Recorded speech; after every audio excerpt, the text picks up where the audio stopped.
نحمده ونصلي على رسوله الكريم اما بعد فاعوذ بالله من الشيطان الرجيم بسم الله الرحمن الرحيم رب اشرح لي صدري ويسر لي امري واحلل عقدة من لساني يفقهوا قولي ان الحمد لله نحمده ونستعينه ونستغفره ونعوذ بالله من شرور انفسنا ومن سيئات اعمالنا من يهده الله فلا مضل له ومن يضلله فلا هادي له واشهد ان لا اله الا الله واشهد ان محمدا عبده ورسوله يا ايها الذين امنوا اتقوا الله حق تقاته ولا تموتن الا وانتم مسلمون يا ايها الناس اتقوا ربكم الذي خلقكم من نفس واحدة وخلق منها زوجها وبث منهما رجالا كثيرا ونساء واتقوا الله الذي تساءلون به والأرحام إن الله كان عليكم رقيبا يا أيها الذين آمنوا اتقوا الله وقولوا قولا سديدا يصلح لكم أعمالكم ويغفر لكم ذنوبكم ومن يطع الله ورسوله فقد فاز فوزا عظیما. شروع کرتی ہوں اللہ کے نام سے جو بے انتہا مہربان نہایت رحم فرمانے والا ہے.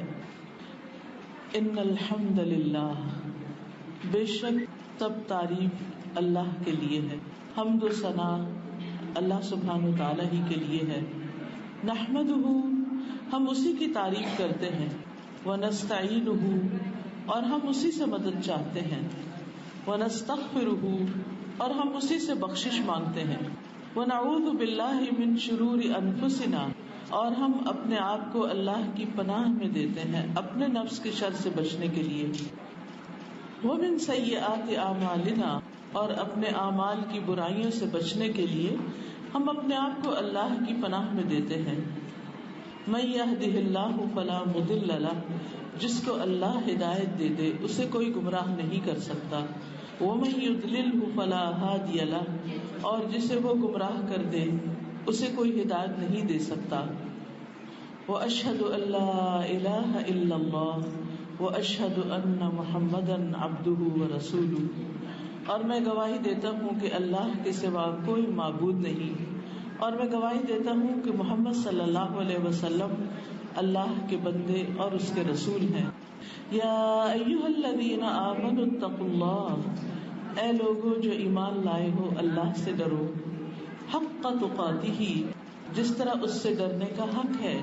ولا تموتن الا وانتم مسلمون، اور تمہیں ہرگز موت نہ آئے مگر اس حال میں کہ تم مسلمان ہو.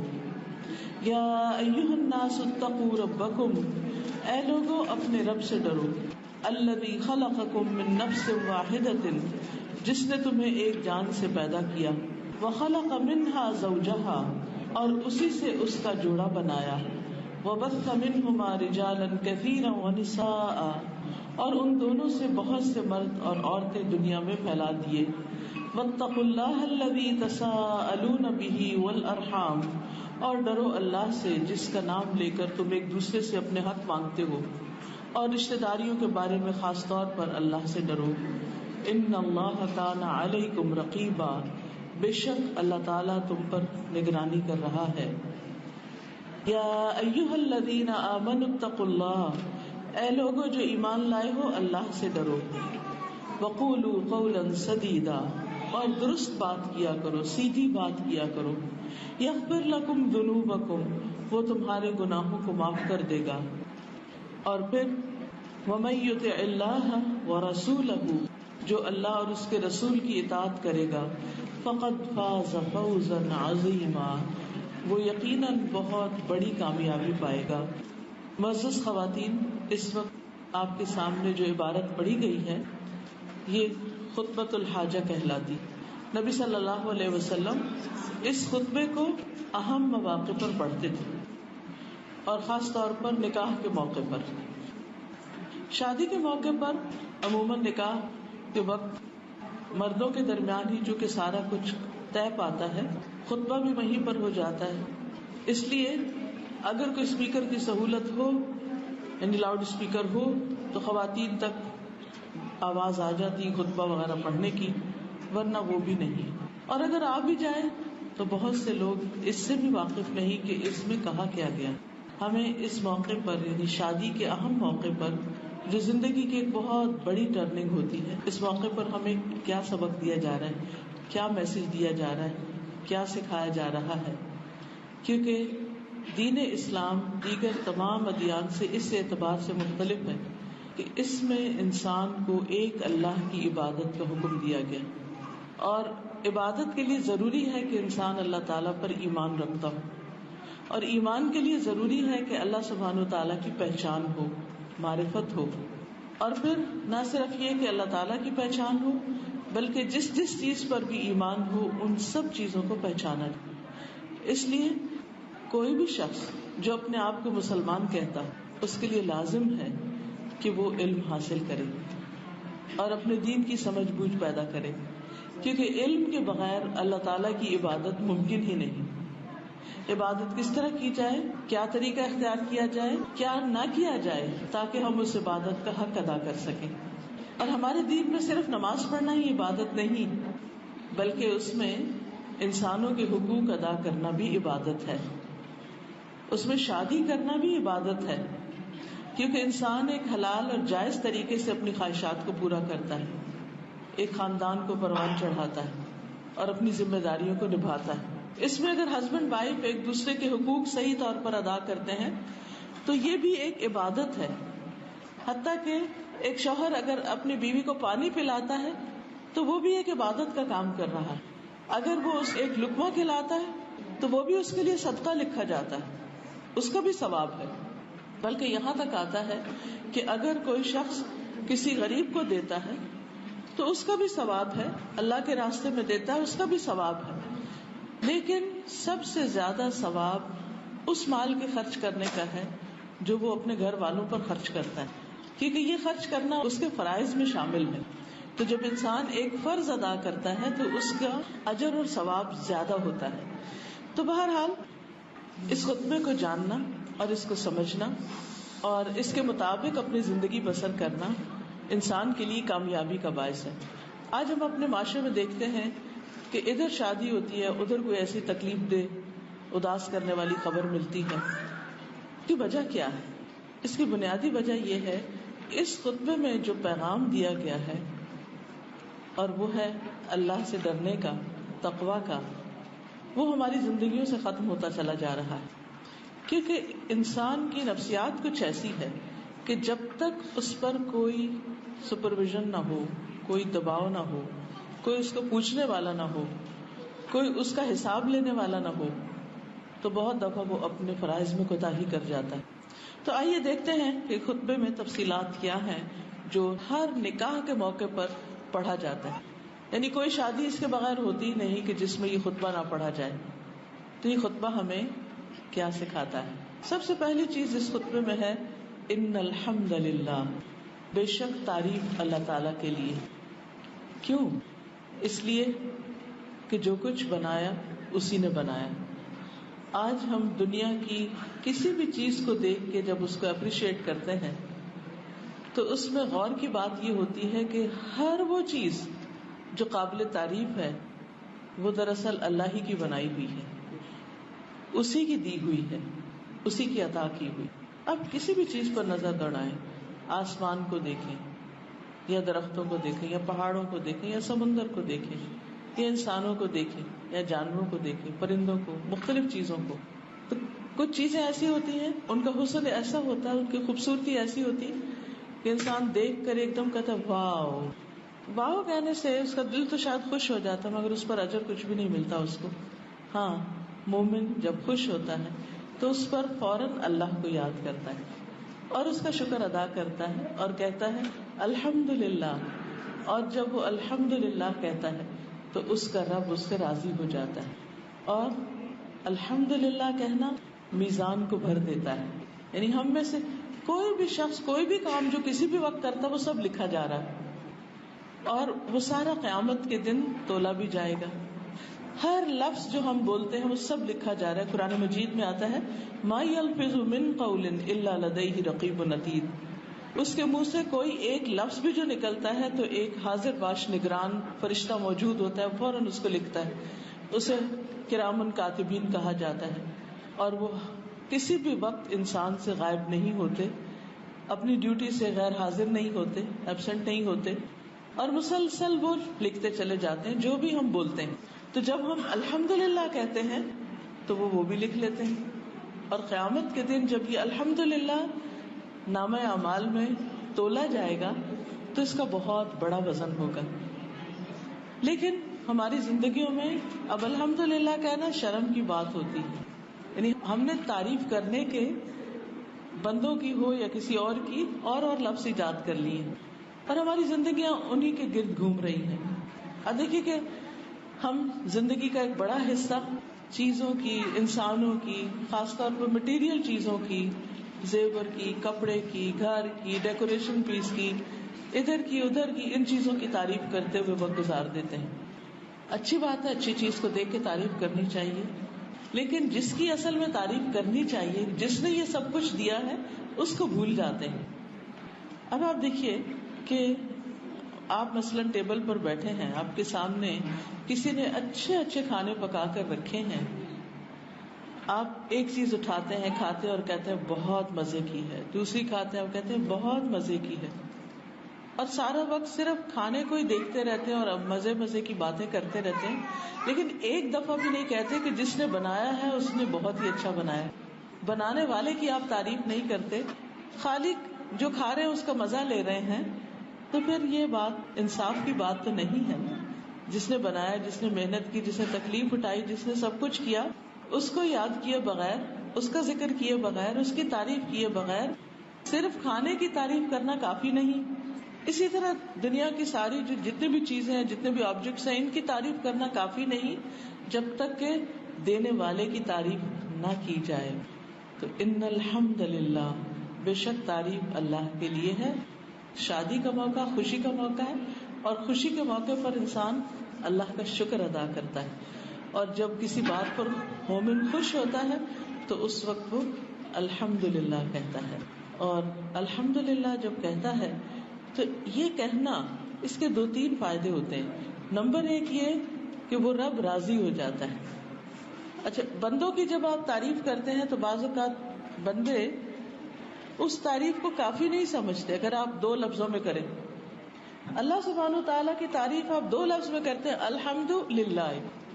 جو شخص یہ کہتا ہے, پانی کا ایک گھونٹ پیتا اور الحمدللہ کہتا ہے, کھانے کا ایک لقمہ بھی کھا کے الحمدللہ کہتا ہے, اللہ تعالیٰ اس بندے سے راضی ہو جاتے ہیں. لیکن بندے بندوں سے راضی ہو کے ہی نہیں دیتے. آپ ان کے لیے کیا کچھ بھی کر لیں وہ خوش نہیں ہوتے. اگر تھوڑی دیر خوش ہیں تو پھر تھوڑی دیر میں ناراض ہیں. انسان اسی اسٹرگل میں رہتا ہے, اسی چکر میں رہتا ہے کہ بھئی کروں تو کروں کیا. لیکن جب بندہ بندوں سے اٹھ کر اپنے رب کا شکر ادا کرتا ہے تو رب راضی ہو جاتا ہے.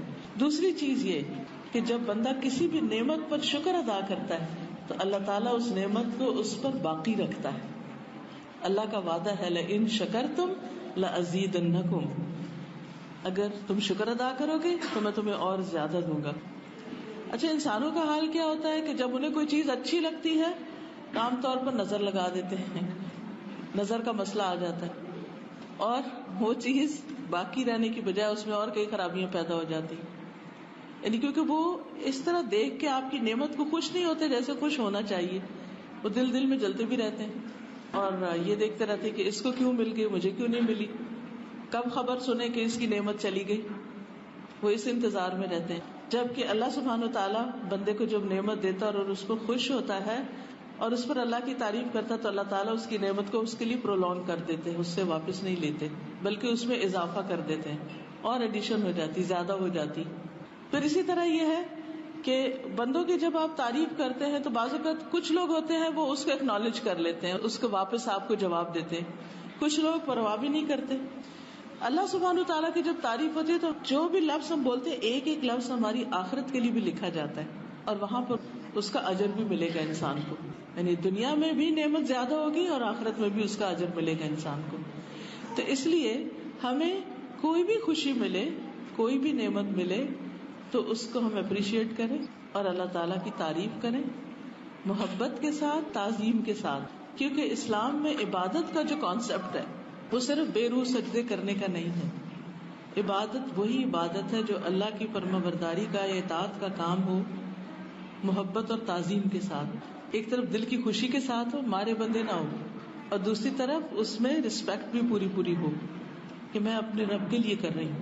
بہرحال شادی کے موقع پر الحمدللہ کیوں کہا جائے؟ کیونکہ آپ دیکھیے تو ہم بات یہ کر رہے تھے کہ شادی کے موقع پر انسان کیوں خوش ہو، کیوں اللہ کی تعریف کرے. اس لیے کہ ایک نعمت مل رہی ہے انسان کو. ایک لڑکی بھی اور ایک لڑکا بھی زندگی کا ایک وقت اکیلے گزارتے ہیں اور پھر انسان کی ایک ضرورت ہوتی، کیونکہ اللہ سبحانہ وتعالیٰ نے انسان کو جو انسان بنایا نا، تو انسان اس وقت کمپلیٹ ہوتا ہے جب اس کو دوسرے انسانوں سے انس حاصل ہوتا ہے. وہ اکیلے نہیں رہ سکتا. اللہ سبحانہ وتعالیٰ نے آدم علیہ السلام کو اپنے ہاتھ سے پیدا کیا تھا اور پھر وہ اکیلے تھے، تنہا تھے، تو تنہائی میں ایک وحشت ہوتی ہے. اللہ سبحانہ وتعالیٰ نے ان کے لیے پھر حضرت حوا کو پیدا کیا انہی کی پسلی سے. کیسے؟ یہ اللہ ہی جانتا ہے کیسے پیدا کیا، جس نے پیدا کیا. بہرحال پسلی سے پیدا کرنے کا جو ذکر کیا گیا وہ اس لیے کہ انسان یہ جانے کہ وہ یعنی حضرت حوا جو تھی وہ حضرت آدم کی کمپینین تھی، ساتھی تھی. وہ سر سے نہیں پیدا ہوئی، وہ پاؤں سے نہیں پیدا ہوئی، وہ پسلی سے پیدا ہوئی. اور پسلیوں میں کیا ہوتا ہے؟ سینہ، اور سینے میں دل، اور دل جو ہے وہ محبت کی جگہ ہوتی ہے، جذبات کی جگہ ہوتی. تو اللہ تعالیٰ نے پھر دونوں کے درمیان ایک محبت پیدا کر دی. اور اسی طرح باقی بھی دنیا میں جب کسی کی شادی ہوتی ہے تو نبی صلی اللہ علیہ وسلم نے فرمایا کہ نکاح سے زیادہ کوئی چیز میں نے دو محبت کرنے والوں کے درمیان نہیں اچھی پائی. یعنی سب سے بہترین چیز جو دو محبت کرنے والوں کے بیچ میں ہوتی ہے وہ نکاح ہوتا ہے. اور آپ دیکھیے کہ دونوں بالکل مختلف گھروں میں پیدا ہوتے ہیں، مختلف جگہوں سے ہوتے ہیں، پھر کس طرح اللہ تعالیٰ ان کے درمیان موافقت پیدا کر دیتا ہے، محبت پیدا کر دیتا ہے. انسان کی جذباتی ضروریات پوری ہو رہی ہوتی ہیں. تو اس پر انسان کو اللہ کا شکر ادا کرنا چاہیے، کیونکہ الگ الگ رہنے میں، شادی کے بغیر رہنے میں جو مشکلات ہیں وہ انہی کو پتہ ہے کہ جو اس مشکل سے گزر رہے ہوتے ہیں. تو جن کو اللہ تعالیٰ اتنے انتظار کے بعد، اتنی تلاش کے بعد، اتنی مشقتوں کے بعد ایک ساتھی عطا کرتا ہے، پھر ان کا فرض بنتا ہے کہ وہ اس کی قدر کریں. لیکن عام طور پر انسان کا حال کیا ہے کہ وہ ناشکرا ہوتا ہے. ان الانسان لربہ لکنود، بے شک انسان اپنے رب کا بڑا ہی ناشکرا ہے. جتنی بھی نعمتیں اس کو مل جائیں پھر بھی اس کا رونا دھونا ختم نہیں ہوتا. اس کی توجہ زیادہ تر انہی چیزوں کی طرف ہوتی ہے جو اس کی زندگی میں نہیں ہوتی. لیکن جب کوئی چیز مل جاتی ہے تو وہ اس کو نظر نہیں آتی، وہ اس کو فار گرانٹیڈ لیتا ہے کہ یہ تو ہو گئی، اب وٹ نیکسٹ. اور جو اس کے دل میں اگلی ڈریم ہوتی ہے اس کے لیے پریشان ہونا شروع کر دیتا ہے. تو ہمارا دین ہمیں یہ سکھاتا ہے کہ بجائے اس کے کہ جو نہیں ہے اس پر پریشانی کرو، جو ہے اس کا اپریشیٹ کرو، اس پر خوش ہو، خوش ہونا جانو. کیونکہ جب انسان کسی کی تعریف کرتا ہے تو دل میں ایک خوشی آتی ہے، اور جب انسان صرف شکوے اور شکایتیں کرتا ہے تو اپنا دل پہلے دکھتا ہے.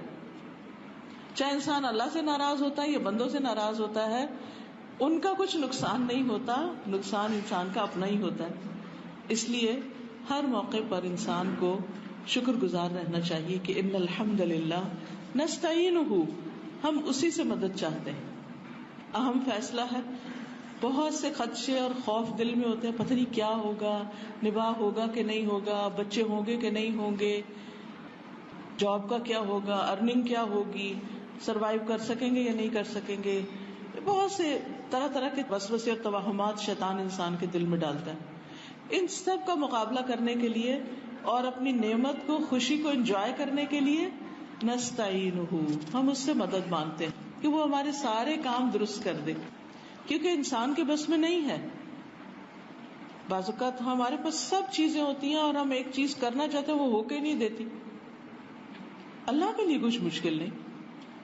لہذا کوشش کے ساتھ ساتھ ہر کام کے لیے، چاہے وہ رشتوں کو نبھانے کا ہو، چاہے وہ کوئی بھی اور انسان کا پروجیکٹ ہو، اس کے لیے کوشش کے ساتھ ساتھ انسان کو ہمیشہ اللہ تعالیٰ سے دعا کرتے رہنا چاہیے کہ اللہ تعالیٰ اس کام کو مکمل کرنے میں، اس کے اندر کامیابی میں تو ہماری مدد کر. کیونکہ دعا جو ہے یہ بندے کا اللہ تعالیٰ سے ایک بہت پیارا تعلق ہے. اللہ تعالیٰ اس بندے سے ناراض ہوتا ہے جو دعا نہیں کرتا. اب بہت سے لوگ دعا کیوں نہیں کرتے؟ وہ کہتے ہیں اللہ تعالیٰ کو ویسے ہی پتا ہے نا ہمیں کیا چاہیے، یعنی پہلے دیا تو اب بھی وہ دے دے، ہم مانگے کیا؟ نہیں، اللہ تعالیٰ اس بات کو پسند کرتا ہے کہ بندہ اس سے مانگے، اور دعا کو بھی عبادت قرار دیا ہے. چاہے وہ دنیا کی چیز آپ مانگے، کچھ بھی مانگے. آپ مانگ رہے ہیں کہ مجھے مثلاً کھانا چاہیے، مجھے کپڑا چاہیے، مجھے جاب چاہیے، مجھے کوئی بھی چیز سے، مجھے گھر چاہیے، فلاں فلاں جو بھی انسان کی ضرورت ہے، صرف پیورلی دنیا کی بات کر رہا ہے. اس پر بھی اس کو اجر دیا جا رہا ہے کہ تم اپنے رب سے مانگ رہے ہو، کسی اور سے نہیں مانگ رہے. اگر ہم یہ سارے مطالبے لے کے کسی انسان کے پاس چلے جائیں جس کو اللہ نے بہت دیا ہے، مثلا کسی عرب شیخ کے پاس کے جو بلینئر ہے یا ملٹی بلینئر ہے، اور آپ اس کو جا کے کہتے ہیں کہ تمہارے پاس اتنا کچھ ہے، ایک گھر مجھے لے دو، ایک کار لے دو، ایک بیڈ کا انتظام کر دو، وغیرہ وغیرہ، کیا جواب ملے گا آپ کو؟ اول تو کیا وہ آپ کی بات سنے گا بھی صحیح؟ اس کو اپروچ کرنا، اس تک پہنچنا بھی کتنا مشکل ہوگا. اور ہو سکتا ہے لینگویج بیریئر ہی ہو، آپ کچھ کہہ رہے ہیں اور وہ کچھ اور سمجھ رہا ہو، اور ہو سکتا ہے کہ اس کو کسی طرح سمجھ آ ہی جائے کہ آپ اس سے کیا کہہ رہے ہیں. تو اس کے بعد وہ کیا سوچے گا کہ آپ کون ہیں، آپ کی عقل کام کرتی، آپ کہاں اٹھ کے آ گئے، مجھ سے کیوں مانگ رہے ہیں. اور دیکھیں دنیا میں کتنے ہی مالدار لوگ ایسے ہیں جن کے پاس سب کچھ ہے، لیکن انہی کے رشتے دار، انہی کے خون کے رشتے 2 وقت کی روٹی کو ترستے ہیں. کیا انہیں نہیں نظر آتا کہ ہمارے بہن بھائی بھوکے؟ آتا ہے، لیکن اندر کا بخل دینے نہیں دیتا. اپنے اوپر ضرورت سے زیادہ بھی خرچ کریں گے تو اسے بھی کم سمجھیں گے، اس پر راضی نہیں ہوگے. لیکن کسی رشتے دار کو دینے کی بات ہو تو اس کی طرف توجہ بھی نہیں جائے گی. تو یہ انسانوں سے مانگنے والوں کا حال ہوتا ہے. انسان انسانوں سے مانگ کے ذلیل ہوتا ہے، ان کی نگاہوں میں بھی ذلیل ہوتا ہے. اور وہ جو گری پڑی گھٹیا کوئی چیز ہوگی یا ضرورت سے زائد وہ دے دیں گے، اپنی اچھی چیز نہیں دیں گے. جو اپنے لیے پسند کرتے ہیں وہ آپ کے لیے نہیں کریں گے. اور پھر ہو سکتا ہے دے کے کئی بار احسان بھی جتائیں، ہو سکتا ہے کہ دے کے کئی بار آپ سے اپنے مرضی کے کام نکلوائیں، آپ پہ دھونس دھاندلی کریں، دھونس جمائیں کہ چونکہ ہم آپ کو دے رہے ہیں اس لیے آپ ہماری مرضی کے غلام ہیں، جو ہم کہیں آپ کو وہ کرنا ہوگا. لیکن آپ دیکھیے کہ جب انسان اللہ کے پاس جاتا ہے، وہ 1 گھر کیا 10 گھر بھی مانگے تو اللہ تعالیٰ اس سے ناراض نہیں ہوگا کہ تم نے 10 کیوں مانگے مجھ سے، تمہارے لیے تو 1 ہی کافی تھا. وہ کچھ بھی مانگے، وہ کتنا بھی مانگے، وہ دنیا کا مانگے، وہ آخرت کا مانگے، وہ ہر خیر مانگے کہ اللہ جتنی بھی کوئی خیر ہے وہ ساری مجھے دے دے. جیسے ہم یہ دعا مانگتے ہیں رب انی لما انزلت الی من خیر فقیر، اللہ تو میری طرف کوئی بھی جو خیر اتار دے میں اس کا فقیر و محتاج ہوں، مجھے ہر خیر چاہیے، ہر بھلائی چاہیے. اور جتنی زیادہ دفعہ آپ مانگیں گے اتنا ہی وہ اور خوش ہوگا آپ سے، اور خوش ہوگا. اس لیے دعا مانگنے کے لیے ضروری نہیں ہوتا کہ آپ کوئی فارمیلٹی کریں اور کسی اسپیشل جگہ پہ جا کے بیٹھیں یا کچھ. ٹھیک ہے، کچھ مخصوص جگہ اور وقت ہوتے ہیں دعا کی قبولیت کے، مثلا تہجد کا وقت ہے، رات کو اگر آپ کی آنکھ کھل جاتی ہے اور آپ لا الہ الا اللہ وحدہ لا شریک لہ یہ دعا پڑھ کے پھر دعا کرتے تو قبول ہوتی ہے. کعبہ میں جائیں، حرم میں جائیں، اسی طرح حج کے موقع پر، رمضان میں، عبادت کے موقع وہ ہوتی ہیں دعائیں قبول. لیکن اس کا یہ مطلب نہیں کہ دعائیں بس انہی دنوں میں کرنی چاہیے اور باقی دنوں میں دعا نہیں ہو سکتی. آپ کسی بھی وقت کہیں بھی اللہ سے دعا مانگ سکتے ہیں، اور صرف لینے والی چیزوں کے لیے نہیں، تکلیف ہٹانے کے لیے بھی مانگتے ہیں کہ اللہ تعالیٰ یہ دکھ درد مجھے دور کر دے. اب ایسے دیکھیے کہ شادی کی زندگی میں، شادی کے بعد جو لوگ شادی شدہ یہاں بیٹھے ہوئے ہیں وہ سب جانتے ہیں کہ اس میں خوشیوں کے ساتھ ساتھ کچھ تکلیفیں بھی آتی ہیں، اور ہر شخص اس کو ایکسپیرینس کرتا ہے. شادی صرف خوشیوں کا نام ہے. اصل میں بات یہ کہ دنیا میں کوئی بھی چیز صرف خوشیوں کا باعث نہیں، ہر فائدہ مند چیز کے ساتھ نقصان بھی شامل ہے. کوئی بھی چیز آپ لے لیں تو دکھ، تکلیف، پریشانی ہر چیز کے ساتھ لگی، شادی شدہ زندگی میں بھی لگی ہوئی. اچھا جب شادی ہوتی ہے انسان کی بہت سی توقعات ہوتی، ایکسپیکٹیشنز ہوتی ہیں، یہ ہوگا یہ ہوگا یہ ہوگا. اب ہوتا ہے کیا، چیزیں بالکل اس کے الٹ ہونا شروع ہو جاتی ہیں اور انسان سخت پریشان ہو جاتا ہے. ایسے میں ہم کیا کرتے ہیں، پھر کس کو پکارتے ہیں؟ کچھ تو اپنے ماں باپ کو پکارتے ہیں، ان کو بتاتے ہیں، روز کی روز خبریں پہنچاتے ہیں، پھر بھی ہوتا کچھ نہیں. کچھ دوستوں کو بتاتے ہیں، ہر روز شوہر کی شکایت، ساس کی شکایت دوستوں کو، صبح سویرے، کوئی دن ناغہ نہیں کرتے. اور جب مسائل حد سے بڑھ جاتے ہیں تو کسی سائیکیٹرسٹ کے پاس چلے جاتے ہیں، کسی کاؤنسلر کے پاس چلے جاتے ہیں. نہیں کرتے تو کیا نہیں کرتے؟ اللہ کو نہیں پکارتے، اور اگر پکارتے بھی ہیں تو صحیح طور پہ نہیں پکارتے. جیسے کہتے ہیں نا کہ بس آپ کے در سے اللہ اٹھنا ہی نہیں جب تک آپ دے نہ دیں. آپ ہی نے تو دینا ہے. اور پھر اللہ سبحانہ و تعالیٰ دن کو بھی سنتا ہے، رات کو بھی سنتا ہے، ہر حال میں سنتا ہے. اس کو تو نہ نیند آتی ہے نہ اونگ آتی. اچھا، انسانوں سے جب ہمیں کوئی مطالبہ کرنا ہوتا ہے، ان سے کچھ مانگنا ہوتا ہے، ابھی وہ آرام کر رہے ہیں. کبھی دن کو فون کرے تو دن کو بھی آرام کر رہے تھے، رات کو کرے تو رات. ویسے انسان یہ جگتا کہ کیا کسی کی پرائیویسی میں انٹرفیئرنس کرنی. انسان سوچتا ہے کہ کرے تو کیا کرے. کتنی دفعہ آپ اپوائنٹمنٹس لیتے ہیں اور مسائل پھر بھی حل نہیں ہوتے. کمی کس چیز؟ اللہ کو پکارنے کی ضرورت ہے، اور خوب خوب پکارنے کی ضرورت ہے، خوب خوب دعا کرنے کی ضرورت ہے. ہر شادی شدہ عورت یہ بات سمجھ لے، میاں سے مسئلہ ہے، شوہر سے مسئلہ ہے، جاب کا مسئلہ ہے، رزق کا مسئلہ، اولاد کا مسئلہ، کسی چیز کا مسئلہ ہے، کسی کے پاس جانے سے پہلے اللہ کے پاس جائیں. پھر اللہ دلوں میں ڈالے گا، اللہ ایسے راستے بنائے گا آپ کے لیے کہ آپ کے مسائل حل ہوں گے. لیکن ہم دعا کو معمولی چیز سمجھتے ہیں. ہر دعا قبول ہوتی ہے سوائے اس کے جس میں کوئی قطع رحمی یا کوئی غلط قسم کی چیز مانگی جائے، یا یہ کہ وہ چیز انسان کے حق میں اچھی نہ ہو. پھر بھی اللہ تعالیٰ اس کی اس ایفرٹ پر اس کو آخرت میں اس کا بدلہ دے دے گا، ضائع پھر بھی نہیں جاتی وہ. تو اس موقع پر بھی، اس خطبے میں بھی کیا کہا کہ نستعینہ ونستغفرہ، اور ہم اس سے بخشش مانگتے ہیں، اپنے گناہوں کی معافی بھی چاہتے ہیں. کیونکہ انسان کی زندگی میں جو تکلیفیں آتی ہیں بعض اوقات وہ انسان کی اپنی غلطیوں کا نتیجہ ہوتی ہیں. بعض اوقات اس کے غلط ڈیسیژنز ہوتے ہیں جو جلد بازی میں کیے ہوئے ہوتے ہیں، یا پھر یہ کہ کسی کا حق مار کے کیے ہوئے ہوتے ہیں. کوئی بھی وجہ ہو سکتی ہے جہاں اللہ کی نافرمانی. تو سب سے بڑا شر جو ہے، یہ سب سے بڑا نقصان یا سب سے بڑی تھریٹ جو ہے وہ انسان کو خود اپنے آپ سے ہے، جس کو وہ سمجھتا ہی نہیں. اور یہی بات یہاں پر سمجھائی جا رہی ہے کہ وَنَعُوذُ بِاللَّهِ مِن شُرُورِ أَنفُسِنَا، اللہ ہم اپنے ہی نفس کے شر سے اپنے آپ کو بچانے کے لیے تیرے حوالے کرتے، تیری پناہ میں آتے ہیں، تیری حفاظت میں دیتے ہیں. کیونکہ انسان کا نفس جو ہے وہ اس کو برے کاموں پہ اکساتا ہے. اب دیکھیے کہ ذرا آپ کسی سے ہرٹ ہوتے ہیں نا، یا کسی سے شکایت ہوتی ہے، اس کے بعد ہمارا دماغ گھوم جاتا ہے، الٹا چلنے لگتا ہے. وہی شخص جس سے ہم محبت کر رہے ہوتے ہیں اس کے بارے میں الٹا سوچنا شروع کر دیتے ہیں. اچھا، اس کا نتیجہ کیا ہوتا ہے؟ وہ تو آرام سے سو رہا ہوتا ہے، اس کو تو خبر بھی نہیں ہوتی، اور ہمارا دل دھڑکنے پھڑکنے لگتا ہے اور کئی بیماریوں کا شکار ہو جاتا ہے. جتنی بھی نیگیٹو تھنکنگ ہے اور جتنے بھی وسوسے اور جتنی بھی ایسی چیزیں ہیں وہ ساری کی ساری سب سے پہلے خود ہمیں متاثر کرتی اور بہت سی جسمانی روحانی بیماریوں کا باعث بنتی. اسی مسئلے سے نکلنے کے لیے یہ دعا مانگی جا رہی ہے، نستغفر، اللہ تعالیٰ ہمارے گناہ معاف کر دے، کیونکہ ہم ان کی سزا بھگتنے کے لائق نہیں، ہم اس قابل نہیں، کیونکہ بہت مشکل ہے کہ تو ہمارے گناہوں پہ ہمیں پکڑے، اس لیے ہم تجھ سے معافی چاہتے ہیں. دیکھیے، ایک نوبل انسان جو ہوتا ہے نا، ایک عقل مند انسان، ایک سینسیبل انسان، ایک بااخلاق انسان، اس سے اگر کسی کے حق میں تھوڑی سی بھی کوئی کوتاہی ہوتی ہے نا، وہ فوراً سوری کرتا ہے. سوری کرنا مینرز میں سے ہے نا. اور اگر کوئی شخص دھکا بھی دے جائے اور سوری نہ کرے تو آپ کہیں گے یہ انسان ہے، یہ جانور ہے، یہ مجھے دھکا دے کے گزر گیا اور پیچھے مڑ کے بھی نہیں دیکھا کدھر گئے. ہمارے یہاں تو یہ سین بہت عام ہوتے ہیں، کسی کا ایکسیڈنٹ کر دیا، کچھ کر بھاگنے کی بس، سوری نہیں کرنا. لیکن جہاں پر سویلائزڈ لوگ رہتے ہیں، جہاں واقعی انسان رہتے ہیں، ان سے اگر کسی انسان کے بارے میں تھوڑی سی بھی تکلیف ہو جائے، کوئی کونی لگ جائے، کوئی دھکا لگ جائے، کوئی کسی قسم کی کوئی چوٹ، کوئی بات ایسی ہو جائے تو وہ فوراً کہتے ہیں سوری، اور اس کے لیے کئی قسم کے لفظ بنے ہوئے ہیں.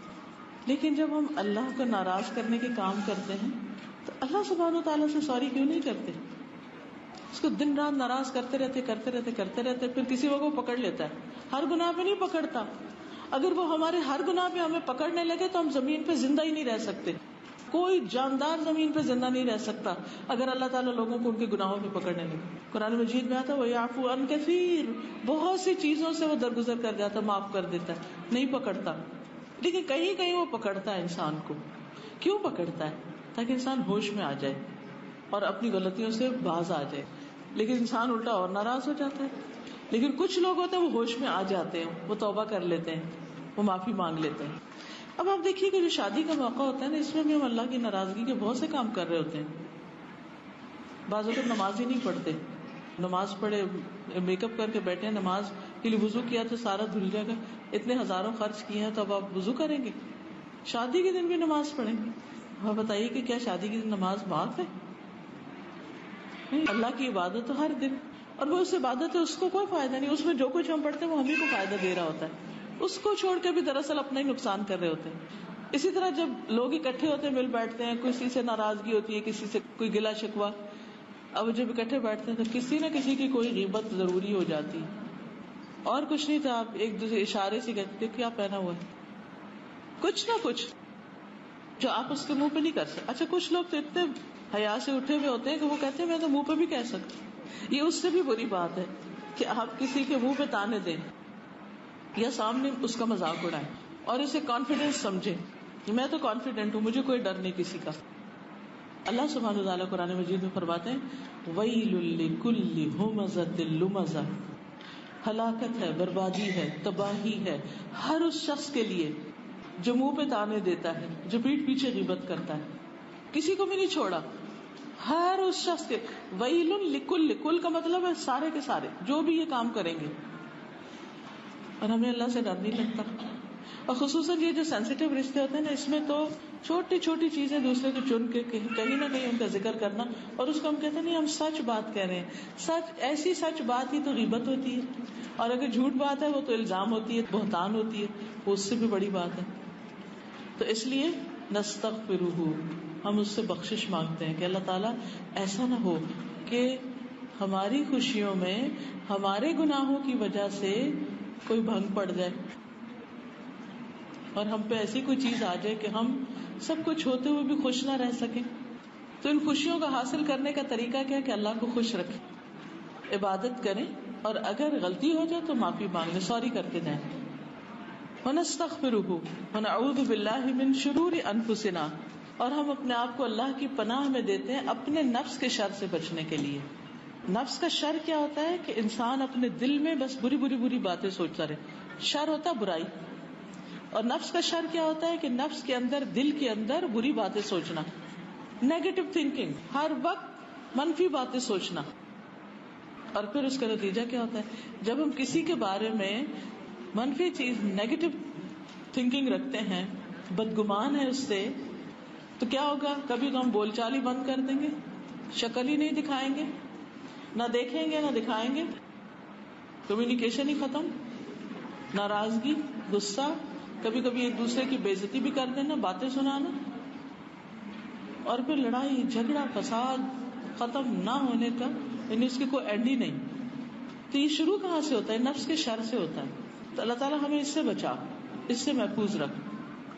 وَمِن سَيِّئَاتِ أَعْمَالِنَا, اور جو ہمارے اعمال کی برائیاں ہیں ان کے بھی شر سے ہمیں بچا کہ ہم پر کوئی مصیبت آئے. مَن يَهْدِهِ اللَّهُ فَلَا مُضِلَّ لَهُ, جسے اللہ ہدایت دے اسے کوئی گمراہ نہیں کر سکتا. وَمَن يُضْلِلْهُ فَلَا هَادِيَ لَهُ, جسے وہ گمراہ کر دے اسے کوئی ہدایت نہیں دے سکتا. اب اس کا یہ مطلب ہے کہ ہم اپنے آپ کو ڈھیلا چھوڑ دیں کہ اللہ چاہے گا تو ہمیں ہدایت دے دے گا اور ہم نماز شروع کر دیں گے 5 وقت. اس کا یہ مطلب نہیں ہے. اللہ تعالیٰ اس کو ہدایت دیتا ہے جو ہدایت لینا چاہتا ہے, جسے ہدایت سے محبت ہوتی, اور جو خود ہی اس کو سلام کر دیتا ہے کہ مجھے نہیں یہ سب چاہیے, تو اللہ تعالیٰ زبردستی نہیں دیتا. باقی چیزیں تو ہمیں کچھ ہمارے مانگے بغیر کہے بغیر ہی اس نے دے رکھی, لیکن ہدایت کے لیے وہ چاہتا ہے کہ بندہ خود بھی توجہ کرے. پھر اس کے بعد نکاح کے موقع پر کلمہ پڑھا جاتا ہے, اشہد ان لا الہ الا اللہ واشہد ان محمدا عبدہ ورسولہ. اس بات کی یاد دہانی کرائی جاتی ہے کہ تمہارا معبود اللہ ہے, صرف اللہ, کوئی اور نہیں. اور پھر اللہ ہی ہے جس نے محمد صلی اللہ علیہ وسلم کو بھیجا, تو اس بات کی ہم گواہی دیتے کہ محمد صلی اللہ علیہ وسلم اللہ کے رسول. یعنی میں اپنی آئندہ زندگی میں اس بات کا عہد کرتی ہوں کہ اپنی زندگی کو اللہ کی مرضی کے مطابق گزاروں گی اور نبی صلی اللہ علیہ وسلم کے طریقے اور سنت پر گزاروں گی. پھر 3 آیتیں ہیں اور 4 دفعہ تقویٰ کا حکم. تقویٰ کیا چیز ہے؟ تقویٰ کا مطلب ہے اللہ سے ڈرنا. اب ہم سمجھتے ہیں کہ شاید شادی کی خوشیاں زیادہ ہوتی ہیں جب شادی ایک بہت گرینڈ لیول پر کی جائے اور بہت کچھ اس میں خرچ کیا جائے، تو پھر وہ شادی بہت خوشی کی ہوتی، یا بہت زیادہ لڑکی کو سونا دونوں طرف سے ملے، یا اچھی اچھی جیولری ہو، اچھے اچھے کپڑے ہوں، کسی زبردست جگہ پر ہنی مون کے لیے جایا جائے، بہت عالیشان گھر ہو، بہترین گاڑی ہو، شاید ان سب چیزوں سے خوشیاں مل جائیں. لیکن خوشیاں ان چیزوں میں نہیں ہیں. وقتی طور پر ہوتا ہے یہ چیزیں انسان کو اچھی لگتی ہیں، اللہ نے انسان کے دل میں محبت ڈالی ان چیزوں کی، لیکن اصل چیز ہے جو انسان کو خوشی دیتی ہے وہ دل کا اطمینان ہے، اور دوسرے لوگوں کے ساتھ یعنی ہسبینڈ وائف کے آپس میں اور دونوں فیملیز کے آپس میں محبت بھرے تعلقات ہوں، ایک دوسرے کی عزت ہو، قدر ہو. اور یہ اس وقت ہوتا ہے جب انسان اللہ سے ڈر کے کسی پہ زیادتی نہیں کرتا اول میں، اور دوسرا یہ کہ اگر کچھ ہو جائے تو معافی مانگ لیتا ہے انسانوں سے، اور پھر یہ کہ معاف کر دیتا ہے. معاف کرنا بڑا مشکل ہوتا ہے، خصوصاً اس رشتے کو جس سے توقع ہو. یعنی ہم عام طور پہ کہتے ہیں نا مجھے تم سے یہ بالکل توقع نہیں تھی کہ تم ایسا کرو، لیکن ہمیں سوچنا چاہیے وہ انسان ہے، وہ کر سکتا ہے اور اس سے ہوگا، ایک دفعہ نہیں کئی دفعہ. اگر ہم اپنے آپ کو رکھ کے دیکھیں تو کیا ہم اللہ تعالیٰ سے توبہ کرنے کے بعد کوئی گناہ نہیں کرتے؟ کتنی دفعہ کرتے؟ ایک دفعہ کرتے، پھر کرتے، پھر کرتے. تو اسی طرح اللہ سبحانہ وتعالیٰ کی اگر ہم اتنی نافرمانی کرتے ہیں تو کسی نے ہمارے حق میں کچھ گستاخی کر دی تو کیا ہوا، اس کو بھی معاف کر دیں. اللہ تعالیٰ فرماتا ہے الا تحبون ان یغفر اللہ لکم، کیا تم نہیں چاہتے کہ اللہ تمہیں معاف کر دے؟ تو تقویٰ جو ہوتا ہے نا، احتیاط کے ساتھ زندگی بسر کرنا، اپنی زبان کو کنٹرول میں رکھنا، اپنے تھاٹس کو کنٹرول میں رکھنا، اپنے ایکشنز کو کہ کسی پر زیادتی نہ ہو. تو یہ صرف اسی وقت کنٹرول ہو سکتا ہے جب اوپر اللہ کی نگرانی سامنے ہو کہ مجھے میرا رب دیکھ رہا ہے، میں اکیلا ہوں، مجھے کوئی پوچھنے والا نہیں، میں اس اکیلے کمرے میں بیٹھ کے اپنے ماں باپ کو جو چاہے بتاؤں الٹا سیدھا، کوئی نہیں مجھے دیکھ رہا، شوہر بھی کام پہ گیا ہوا، ساس بھی کہیں گئی ہوئی ہے، میں اکیلی ہوں، جو مرضی باتیں کروں. جس کے دل میں اللہ کا ڈر ہوگا وہ کبھی بھی نہیں کرے گی، کیونکہ اس کو پتا ہے میرا رب دیکھ رہے ہیں، فرشتے دو بیٹھے ہوئے، یہ سب کچھ لکھے جا رہے ہیں، میں کہاں چھپ کے جاؤں گی، اور جو میں کروں گی یہ سامنے آئے گا قیامت کے دن. سورۃ العادیات میں آتا ہے کہ وَحُصِّلَ مَا فِي الصُّدُورِ، سینوں کے اندر جو کچھ ہے وہ حاصل کر لیا جائے گا. سورۃ طارق میں آتا ہے تُبْلَى السَّرَائِرُ، انسان کے جو سر ہیں، راز ہیں، اس کے جو سیکرٹس ہیں، ان سب کو جانچ لیا جائے گا کہ یہ کیا تھے، اس میں سے کیا اچھا تھا کیا نہیں تھا. اس لیے تعلقات کی بنیاد اگر اللہ کے ڈر پر ہو کہ میرا رب مجھے پوچھے گا، میں نے اگر کسی کے ساتھ زیادتی کی، تو انسان بہت سی زیادتیاں کرنے، ظلم کرنے سے باز رہتا ہے، پیچھے رہتا ہے، کہتا نہیں مجھے نہیں کرتا. حتیٰ کہ اگر اس کے بہن بھائی اکسائیں، ماں باپ اکسائیں، کوئی بھی کہے نا نہیں نہیں تم کب تک چپ رہو، یہ کرو یہ کرو یہ کرو، تم ایک کی بجائے دو کرو اس کے ساتھ، چلے ایک کے بدلے میں ایک کا تو پھر بھی جواز نکلتا ہے، لیکن دو کرنے کا تو کوئی جواز نہیں ہوتا. تو ایسا شخص جو اللہ سے ڈرتا ہو وہ کسی کی باتوں میں بھی نہیں آتا، پھر وہ اپنی عقل استعمال کرتا ہے، وہ سمجھ کے ساتھ چلتا ہے. اور آپ دیکھیے کہ جب انسان یہ سب کچھ اللہ کے لیے کر رہا ہوتا ہے نا تو اس کا ریوارڈ بہت بڑا ہے. انسان کہتے ہیں میرے رب کو تو پتا ہے نا میں کسی کے ساتھ کتنی خیر خائی کر رہی ہوں.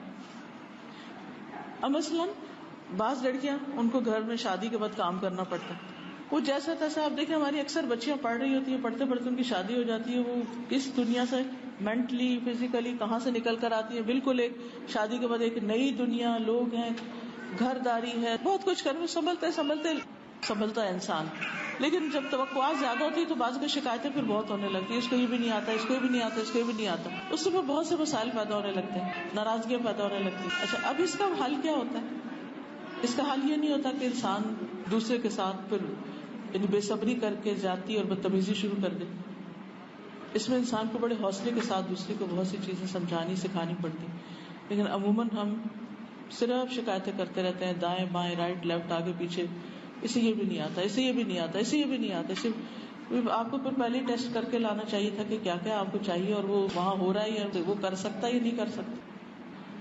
تو ان چیزوں کو صرف اللہ کا ڈر ہی کنٹرول کر سکتا ہے کہ نہیں مجھے دوسرے کے لیے وہی کرنا جو میں اپنے لیے چاہتا ہوں، میں نے نہیں زیادتی کرنا. پھر اس کے بعد ان تینوں آیتوں کے آخر میں جو بات کی گئی ہے وَمَن يُطِعِ اللَّهَ وَرَسُولَهُ فَقَدْ فَازَ فَوْزًا عَظِيمًا. جو اللہ اور اس کے رسول کی اطاعت کرے گا وہ عظیم الشان کامیابی پڑے گا.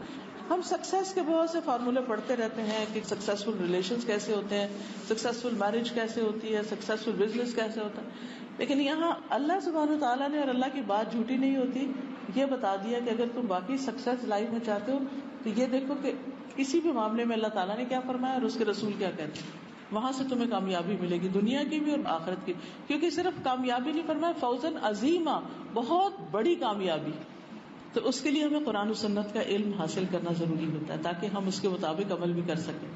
بہرحال اس میں یہ کہ شادی جو ہے نا, اس میں جو اصل عبادت ہے وہ حقوق العباد کی ادائیگی ہے, ایک دوسرے کا حق دینا اور اللہ کی خاطر دینا.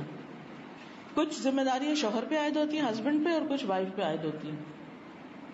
لیکن ہوتا کیا, مقابلے پہ آ جاتے ہیں, وہ نہیں کرتی تو میں بھی نہیں کروں گا, یا وہ نہیں کرتا تو میں بھی نہیں کرتی, اور اس میں بہت سے فساد ہو جاتے ہیں اور گھر ٹوٹ جاتے ہیں. اس کو کرنے کی چیز یہ ہے کہ انسان اپنا فرض پورا کرے, دوسرے کو امپاور کرے کہ وہ اپنا فرض پورا کر سکے, اس کی مدد کرے, کبھی کوتاہی کو معاف کر دے, انتظار کرے, احسان کرے, دل جیتے. دونوں ایک دوسرے کو کمپلیمنٹ کرتے ہیں. لیکن بہرحال میں چند ایک باتیں بتاتی ہوں کہ جو مرد کے فرائض ہیں, پھر عورت کے فرائض ہیں. اس میں سب سے پہلے جو مردوں کو حکم دیا گیا قرآن میں وہ ہے وَعَاشِرُوهُنَّ بِالْمَعْرُوفِ, عورتوں کے ساتھ بھلے طریقے سے زندگی بسر کرو, اچھے طریقے سے ان سے گزارا کرو, معروف طریقے سے. اور پھر ایک اور موقع پر فرمایا حجۃ الوداع میں, لوگوں سنو, عورتوں کے ساتھ اچھے سلوک سے پیش آؤ کیونکہ وہ تمہارے پاس قیدیوں کی طرح ہے. نہیں کہ تم ہی سب کچھ ہو ان کا, وہ کہ ادھر ادھر تو نہیں جا سکتی انجوائے کرنے کے لیے, ان کی خوشی تو تم ہی ہو, لہٰذا تم ان کی خوشی کا خیال رکھو, ان کے ساتھ ایسا سلوک نہ کرو کہ ان کے دل ٹوٹ جائیں. تمہیں ان کے ساتھ سختی کا برتاؤ کرنے کا حق نہیں. بعض مردوں کی عادت یہ تھی کہ اپنی مردانگی کے اظہار کے لیے روب ڈال ڈال کے باتیں کرتے رہتے, وہ کمزور سی لڑکی چھوٹے سے دل کی وہ وہیں پہ ٹوٹ جاتی. تو اس معاملے میں یعنی یہ کمپینین شپ ہے, کوئی آقا اور غلام کا تعلق نہیں ہے ہسبینڈ وائف کا, یہ ایک کمپینین شپ ہے جس میں دونوں کو ایک دوسرے کے ساتھ چلنا ہے اور ایک دوسرے کا خیال رکھنا ہے. ہم اس سے غلاموں اور نوکروں جیسا نہیں سلوک کر سکتے. تو تمہیں سختی کا حق نہیں, سوائے صورت کے کہ جب ان کی طرف سے کھلی ہوئی نافرمانی سامنے آئے, یعنی کوئی ایسا کام ہے کہ جو ازواجی زندگی کو بالکل ہی روئن کر دینے والا, تو اس میں انسان دوسرے کو, اور وہ کسی کے ساتھ بھی انسان اس کو جھنجھوڑتا ہے بھی ایسے نہیں کرو, اس سے گھر برباد ہوتا ہے.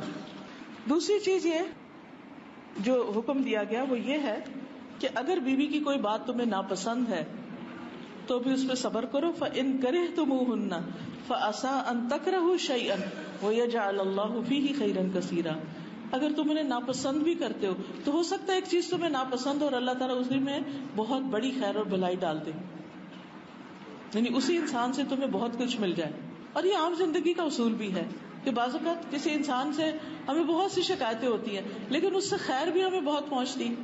اب ہم کیا چاہتے ہیں کہ صرف پھول ہی پھول ہو, کانٹا کوئی نہ ہو اس کے ساتھ, تب ہم خوش ہیں. اور اگر ذرا سا بھی کوئی کانٹا نظر آئے تو ہم پھول بھی اٹھا پھینکیں گے.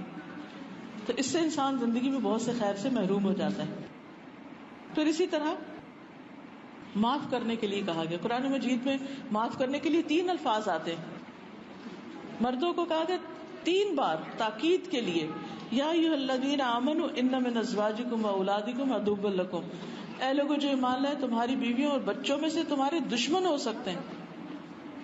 یعنی کبھی کبھی ایسے تعلقات ہوتے ہیں جیسے 2 دشمن ایک گھر میں رہتے ہیں, دوست نہیں دشمن رہتے ہیں. آئیڈیل گھر تو وہ ہے جس میں husband wife as a friend رہتے ہیں, لیکن بعضوں کا دلوں میں بہت نفرتیں بھر جاتی. تو اس میں پھر کیا کرے انسان؟ فرمایا فاحذروہم, محتاط رہو ان سے, وَإِن تَعْفُوا وَتَصْفَحُوا وَتَغْفِرُوا فَإِنَّ اللَّهَ غَفُورٌ رَحِيمٌ. اگر تم معاف کر دو گے, درگزر کرو گے, ان کو بخش دو گے, اللہ تعالیٰ بھی غفور رحیم ہے, یعنی تمہیں اللہ سے اس کا بدلہ مل جائے گا. بندے نے تکلیف دی, تم نے معاف کیا, اب اس تکلیف کا کیا علاج ہو, اس کا اجر وہ دے گا. اگلی بات جو کہے گی کہ بیوی کے ساتھ خوش اخلاقی کا برتاؤ کرو. آپ نے فرمایا کہ تم میں سب سے اچھے مومن وہ ہیں کامل ایمان والے جو اپنی بیویوں کے حق میں اچھے ہوں, جن کے اخلاق سب سے اچھے, اور سب سے اچھے اخلاق اس کے جس کا اپنے گھر والوں کے ساتھ اچھا اخلاق ہے. یعنی اخلاق باہر تو سب دکھا رہے ہوتے ہیں, گھر میں آ کے بد اخلاقی اللہ کی نظر میں ایسا شخص بااخلاق نہیں ہے. حضرت عائشہ کہتی ہیں کہ میں نبی صلی اللہ علیہ وسلم کے یہاں گڑیوں سے کھیلا کرتی تھی. میری سہیلیاں بھی میرے ساتھ کھیلتی. جب آپ تشریف لاتے سب ادھر ادھر چھپ جاتی. آپ ڈھونڈ ڈھونڈ کے ایک ایک کو میرے پاس بھیجتے تاکہ وہ میرے ساتھ کھیلیں. کتنا زیادہ یعنی جذبات کا لحاظ اور پاس ہے. پھر اسی طرح آپ دیکھیں کہ ایک موقع پر آپ صلی اللہ علیہ وسلم حضرت عائشہ کے ساتھ دوڑ لگا رہے ہیں. حضرت عائشہ آگے نکل جاتی ہیں. پھر ایک اور موقع پہ لگاتے ہیں, آپ آگے نکل جاتے ہیں. کیا ہم اپنی زندگیوں کو دیکھیں کہ ہماری زندگیوں میں اس طرح کے باہم تعلقات ہیں کہ ایک دوسرے کے ساتھ مل کے کوئی گیم کھیل لیں یا ایک دوسرے کے ساتھ بیٹھ کے کوئی کوالٹی ٹائم سپینڈ کریں, ایک دوسرے کی خوشیوں میں, ایک دوسرے کی ہابیز میں, ایک دوسرے کے انٹرسٹ میں انٹرسٹ لیں. اور ہر ایک کا اپنا انٹرسٹ ہے, ہر ایک کی اپنی دنیا, وہ نکل کے ادھر جا رہا ہے, وہ نکل کے ادھر جا رہا ہے. آپس میں کوئی کمیونیکیشن ہی نہیں ہے, کوئی بات چیت ہی نہیں ہے, کوئی دکھ سکھ ہی نہیں ہے. یہ کیا رشتہ ہے؟ یہ تو آئیڈیل رشتہ نہیں ہے. اسلام تو اس کو ریکمینڈ نہیں کرتا. یہ تو ہمارے اپنے ہی کیے ہوئے قصور ہے. پھر ایک اور ذمہ داری جو مردوں پہ عائد ہوتی ہے وہ بیوی کو دینی تعلیم دینا. اگر اس نے پہلے سے نہیں سیکھا ہوا تو شادی کے بعد اس کو اس کی اجازت دینا, اس کا بندوبست کرنا.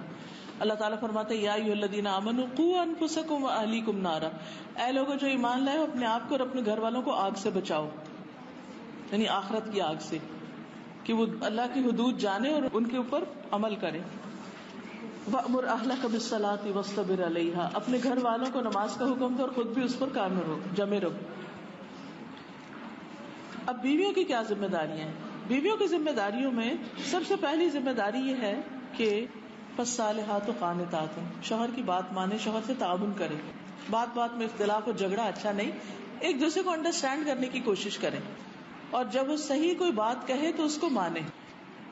آپ صلی اللہ علیہ وسلم نے فرمایا 2 قسم کے آدمی ہیں جن کی نمازیں ان کے سروں سے اوپر نہیں جاتی. اس غلام کی نماز جو اپنے آقا سے فرار ہو جائے جب تک واپس نہ آئے, اور عورت کی نماز جو شوہر کی نافرمانی کرے جب تک واپس نہ آ جائے, باز نہ آ جائے.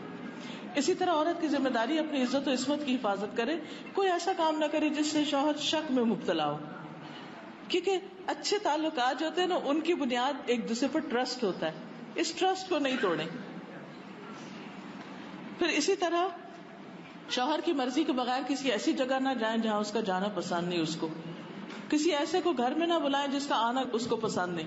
اب دیکھیں نا, کچھ رشتے یا تعلق یا دوستیاں ایسی ہوتی ہیں کہ جس میں ہسبینڈ کو پسند نہیں ہوتا کہ وہاں زیادہ تعلق رکھا جائے, تو اس کو دوسرے کی رعایت کرتے ہوئے اس کو منیمائز کر لینا چاہیے, باز آ جانا چاہیے, تاکہ گھر کا امن, سکون اور خوشی جو ہے اس کو برقرار رکھنا ضروری ہے. پھر اسی طرح آپ نے فرمایا کہ شوہر کے معاملے میں عورت کسی اور کا کہنا نہ مانے, ایون پیرنٹس کا بھی نہیں ماننا چاہیے. شوہر کی بات زیادہ امپورٹنٹ ہے. شادی سے پہلے پیرنٹس کا حق زیادہ ہے, شادی کے بعد شوہر کا حق زیادہ ہے. آپ نے فرمایا جس عورت نے اس حال میں انتقال کیا اس کا شوہر اس سے خوش تھا تو وہ جنت میں جائے گی. پھر اسی طرح شوہر کی جو سیکشل نیڈز ہیں ان کو فلفل کرنا بھی عورت کی ذمہ داری ہے, اور یہ بھی عورت کے لیے عبادت کا باعث ہے, اور اس میں بغیر عذر کے, بغیر وجہ کے انکار نہیں کرنا چاہیے. پھر اسی طرح شوہر سے محبت کا اظہار بھی کرنا چاہیے. اس کا یہ مطلب نہیں کہ شوہر نہ کرے اور صرف بیوی کرتی رہے, دونوں کریں, لیکن اس میں ہم دیکھتے ہیں کہ ازواج مطہرات میں سے حضرت صفیہ جو ہیں, ایک دفعہ نبی صلی اللہ علیہ وسلم بیمار ہو گئے تو رونے لگی, کہنے لگی کاش آپ کی جگہ میں بیمار ہو جاؤں. پھر اسی طرح ناشکری نہ کریں, اس کی طرف سے جو خیر اور بھلائی مل رہی ہے اس کو ایکنالج کریں, اس کو تھینک یو کہیں. ہم سمجھتے ہیں تھینک یو صرف غیروں کے لیے ہوتا ہے, نہیں, اپنوں کے لیے بھی تھینک یو ہوتا ہے, اور اس سے محبتیں بڑھتی ہیں. کچھ خرید کے دیں, کہیں لے کر جائیں, کوئی بھی چیز, ایون روزمرہ کی زندگی میں اچھا سلوک بھی ہو یا کچھ, تو ایک دوسرے کے لیے شکر گزار ہوں. حضرت اسماء کہتی ہے کہ ایک بار نبی صلی اللہ علیہ وسلم ہمارے پاس سے گزرے, میں اپنی سہیلیوں کے ساتھ تھی, آپ نے ہمیں سلام کیا اور فرمایا تم پر جن کا احسان ہے ان کی ناشکری سے بچو. تم میں سے ایک اپنے ماں باپ کے ہاں دنوں تک بن بیاہی بیٹھی رہتی ہے, پھر اللہ اس کو شوہر دیتا ہے, پھر اولاد دیتا ہے, اور ان سارے احسانات کے باوجود کسی بات پہ اس سے ناراض ہوتی ہے تو کہتی ہے میں نے اس میں کوئی بھلائی نہیں دیکھی, میری تو قسمت ہی پھوٹ گئی, میں نے تو یہاں کچھ دیکھا ہی نہیں, کوئی خوشی نہیں یہاں. تو یعنی کہ اچھائیوں کو ڈھونڈیں, تلاش کریں, دیکھیں کہ کیا پازیٹو چیزیں ہیں جو آپ کو اللہ نے دی ہیں. پھر اسی طرح ایک اچھی بیوی کی خوبی یہ بتائے گی کہ وہ شوہر کے مال کی بھی حفاظت کرتی ہے, یعنی اس کے پیچھے اس کے مال کو یوں ضائع نہیں کرتی, اڑاتی نہیں, بے دردی سے اسے استعمال نہیں کرتی, ضائع ہونے سے بچاتی ہے. یہ عورت کی ذمہ داریوں میں سے ہے. اور سب سے بڑی ہماری ذمہ داری یہ ہے کہ گھروں کا سکون ہم سے ہے، عورت سے ہوتا ہے. عورت اگر مسکرا رہی ہے تو سارا گھر مسکرائے گا، اور اگر اس کا ماں کا موڈ آف ہے، بیوی کا موڈ آف ہے، سب چیزیں پڑی کی پڑی رہ جائیں. چھوٹی چھوٹی باتوں پہ ناراض نہ ہوئیے، اور چھوٹی چھوٹی باتوں پر موڈ آف نہ کیجیے، چھوٹی چھوٹی باتوں پہ چیخنا چلانا، ڈانٹنا ڈپٹنا، ان چیزوں کو کنٹرول کرنے کی کوشش کیجیے، اور آپ دیکھیں گے کہ گھروں کے اندر کتنی خوشیاں آ جائیں گی. اور آخری بات، اللہ سے دعا کیجیے، جہاں مشکل آئے، رکاوٹ آئے، اللہ سے مدد مانگیے. وآخر دعوانا الحمد للہ رب العالمین. سبحان اللہ والحمد للہ ولا الہ الا اللہ واللہ اکبر ولا حول ولا قوة الا باللہ العلی العظیم. اللہم صل علی محمد وعلی آل محمد کما صلیت علی ابراہیم وعلی آل ابراہیم انک حمید مجید. اللہم بارک علی محمد وعلی آل محمد کما بارکت علی ابراہیم وعلی آل ابراہیم انک حمید مجید. ربنا آتنا فی الدنیا حسنة وفی الآخرة حسنة وقنا عذاب النار. ربنا لا تزغ قلوبنا بعد إذ هديتنا وهب لنا من لدنك رحمة إنك أنت الوهاب. ربنا هب لنا من أزواجنا وذرياتنا قرة أعين واجعلنا للمتقين إماما. یا اللہ پاک، جو کچھ ہم نے پڑھا سنا ہے ہمیں اس پر عمل کی توفیق عطا فرما. اللہ ہمارے گھروں میں سکون اور خوشیاں پیدا فرما. اللہ ہمارے دلوں کو باہم جوڑ دے. اللہ دل تیرے ہاتھ میں ہے تو ہمارے دلوں میں ایک دوسرے کے لیے محبت پیدا کر دے. یا رب العالمین، جس بچی کا نکاح ہو رہا ہے، جس شادی ہو رہی ہے، اللہ تعالیٰ اس کو اپنے والدین کی آنکھوں کی ٹھنڈک بنانا، اور دونوں بچوں کو ایک دوسرے کے لیے باعث سکون، باعث محبت اور خوشیوں کا ذریعہ بنانا. ان کو ہر طرح کے شر، تکلیف، دکھ، پریشانی، بیماری سے محفوظ رکھنا. ان کو صالح اولاد عطا فرمانا. ان کو ایک دوسرے سے بہترین موافقت عطا فرمانا. یا رب العالمین، اپنی اطاعت پر ان کو جوڑے رکھنا. یا اللہ، دنیا اور آخرت کی کامیابیاں عطا فرمانا. یا اللہ، تمہارے والدین پر اپنی رحمت فرما، ہمارے بچوں کو ہدایت عطا فرما. یا رب العالمین، تو ہم سب کو جنت الفردوس عطا فرما، اور اپنی پسند کے رضا کے کام کرنے کی توفیق عطا فرما. یا اللہ، اس مجلس میں جتنے بھی لوگ بیٹھے ہیں، ان کے دلوں میں جو اچھی دعائیں، نیک تمنائیں، ان کو پورا فرما. اللہ، سب آنے والوں کے غم، دکھ، پریشانیاں دور فرما دے. اللہ، جنہوں نے اس مجلس کا اہتمام کیا انہیں اس کی بہترین جزائے خیر عطا فرما، اور بہترین ان کے گھر، مال، جان، ہر چیز میں برکتیں پیدا فرما، اور ان سب کو اپنی رحمت سے ڈھانپ لے برحمتک یا ارحم الراحمین. الہی آمین. سبحانک اللہم و بحمدک، اشہد ان لا الہ الا انت، استغفرک و اتوب الیک. السلام علیکم و رحمۃ اللہ وبرکاتہ. ویڈیو کے نیچے سبسکرائب کے بٹن پہ کلک کریں، بیل کے آئیکن پہ کلک کیجیے تاکہ ہر نئی ویڈیو کی نوٹیفیکیشن